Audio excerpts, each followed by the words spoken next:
Ադրբեջանցի դատախազ Նարայիկ Հարությունյանի, Լևոն Մնացականյանի, Դավիթ Մանուկյանի, Դավիթ Իշխանյանի եւ Դավիթ Բաբայանի համար ցմահ ազատազրկում է պահանջել։ 20 տարվա ժամկետ է պահանջել Արկադի Ղուկասյանի, Բակո Սահակյանի եւ Մադաթ Բաբայանի համար։ Դավիթ Ալլահվերդյանը պետք է դատապարտվի 18 տարվա, Լևոն Բալայանը 17 տարվա, իսկ Վասիլի Բեգլարյանը, Գուրգեն Ստեփանյանը եւ Էրիկ Ղազարյանը 16 տարվա ազատազրկման։ Կեղծ դատավարության մի արարն է սա, որը կանխատեսելի էր։ Բոլորին տարբեր ժամկետներ են տրվել տպավորություն ստեղծելու համար, թե իբր անհատական քննություն է տարվել որոշումից առաջ։ Այս փաստի վրա է ուշադրություն հրավիրում Գեգամ Ստեփանյանը։ Սա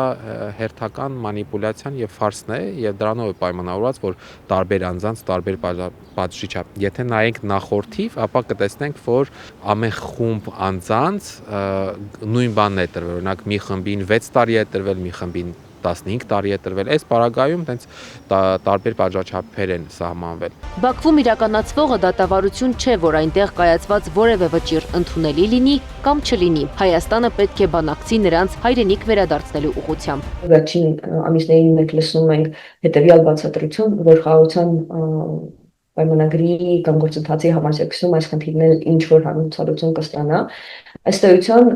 կարծես թե ակտիվ գործողություններ այլևս չեն ձեռնարկվում ցույց տալու, որ այս դատավարությունները շնչում են եւ այդ մեղադրանքները աղերս չունեն այդ անձանց գործունեության հետ։ Կեղծ վճիռները բողոքարկման ենթակա են միջազգային դատարաններում, բայց Նիկոլ Փաշինյանը հայտարարել էր, որ միջազգային ատյաններից միջպետական գանգատներն ու հայցերը հետ կանչելու պայմանավորվածություն կա։ Արդյոք այս փաստը չի խանգարի գործընթացին։ Գեգամ Ստեփանյանի խոսքով անհատական հայցեր կարող են ներկայացնել, որը եւս պատշաճ քննվում է, բայց չի ունենում նույն ազդեցությունը, ինչը կունենար պետության կողմից ներկայացված հայցը, գանգատը։ Պետական գանգատները ավելի մեծ կարևորության եւ ուշադրության են արժանանում, բայց միևնույն ժամանակ կարող եմ ասել, որ անհատական գանգատներն էլ իրենց տեղը ունեն։ Կոնկրետ այս պարագայում շատ ակնհայտ է, որ տեղի ունենում մարդու ապօրինի ազատազրկում, տեղի ունեցել կեղծ դատավարություն, 1000 անգամ դիմել ենք, մենք էլ միջազգային իրավապաշտպան կազմակերպություններն էլ թույլտվություն խնդրելու, որպեսզի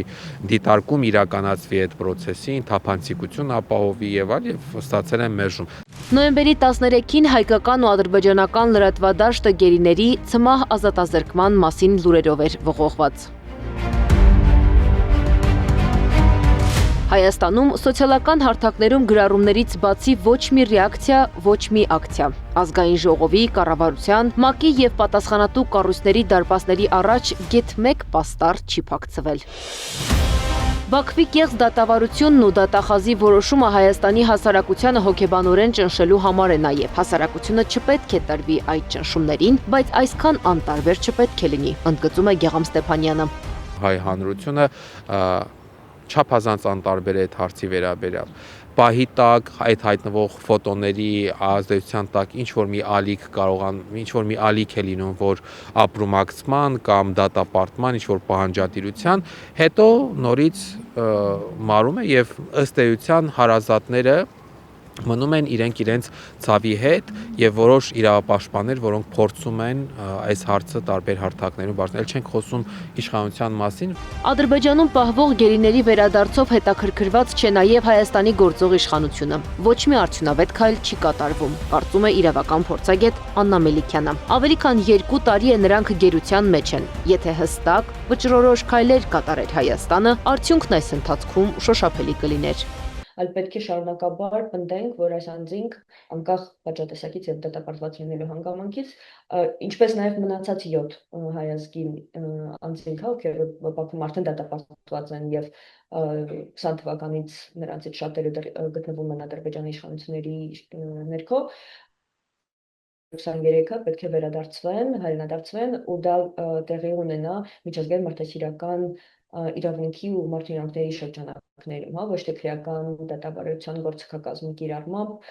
Կեղծ դատավարության ընթացքում Արցախի ռազմաքաղաքական ղեկավարներին, մյուս գերիներին մեղադրում են ադրբեջանական քրեական օրենսգրքի ամենատարբեր հոդվածներով։ Գերիները զրկված են իրական պաշտպանությունից։ Զրուցակիցներս կարծում են, Ադրբեջանի դեմ իրական ճնշումներ պետք է լինեն Սփյուռքի, հասարակության եւ պետության միջոցով։ Այդ ընթացքը պետք է համակարգի պետությունը, որպեսզի արդյունավետ լինի։ Այս գործում կարևոր դեր ունեն նաեւ գերիների հարազատները։ Տառապելուց, սպասելուց զատ նրանք պետք է խոսեն։